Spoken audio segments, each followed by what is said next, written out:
Is Grover Dill being prepared in the movie A Christmas Story for a life of crime?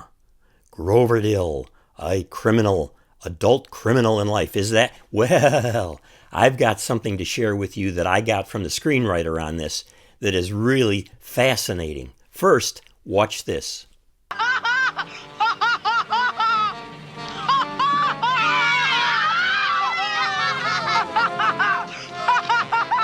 Grover Dill! Farkus's crummy little toady. Mean, rotten, his lips curled over his green teeth. Okay, you remember who Grover Dill is now, right? He's the toady. Toady, the toady, the second in command. The bully that does whatever Scut Farkus wants him to do. He's trying to work his way up in the hierarchy of bullies, even though there are only two bullies at this point. And so Scut really has him. Scut Farkus is a rough guy because he'll even start pounding on the shoulder of poor Grover to keep Grover in line. Grover is a lower class bully. He's trying to make it, but he's not quite there yet. He may never get there, right? But he's shorter, he's stocky, he's an interesting looking guy. I like his kind of brogue Irish cap, and his jacket, I think it's kind of leathery. So yeah, he's a nasty guy. You got to contend with him. And remember, Grover is the guy that makes a snowball, apparently, and throws it at Ralphie when Ralphie is so dejected after the bad grade on his theme in school, and he's walking through the yards there, and suddenly, boom, he gets that snowball right in the eye, and that really irritates him enough that he goes after Scut Farkus, knocks him to the ground. Maybe Scut throws the snowball. What do you think? When I look at that scene, I think it's Grover Dill, and I've looked through my notes because I knew the screenwriter, of course, and I asked him who throws the snowball, but I can't remember what he said, and I didn't make a note of it. So we'll have to go on speculation here that it's probably Grover.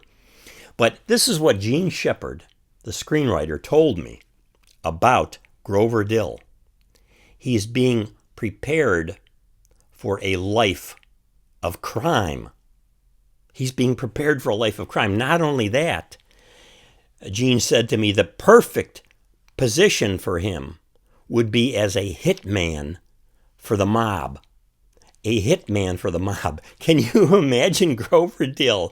Okay, he's not the chief bully. He's not going to run the mob or the local group of the mob in a particular city, whatever. He's not going to be in charge. But he's going to be called in as the bad guy to run out and hit people, whether it's throwing a snowball or shooting them or whatever. He's going to be a hitman for the mob.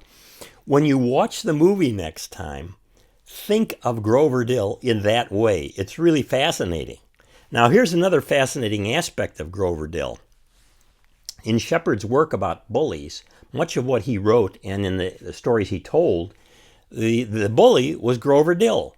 And then later he adds Scut Farkus, so he's got the two of them, the one in charge and the other one.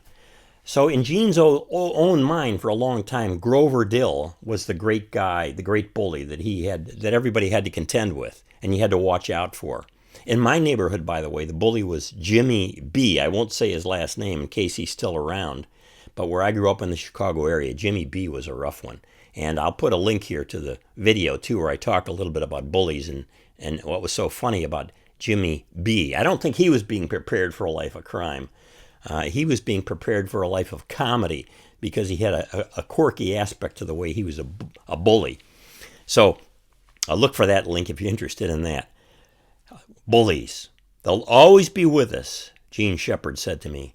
They will always be with us, and sometimes they move all the way up to the head, like Scut Farkus is being prepared to lead the mob. And then there are the toadies, the ones who are going to be hired as the hitmen, down in the lower in the chain of command. Thanks for watching, and if you'd like a copy of my book, I'll put a link down below. You can subscribe to this YouTube channel there too. And please, if you'd like a personal copy while I still have them, if there's a link down below, you can order a copy and I will sign it.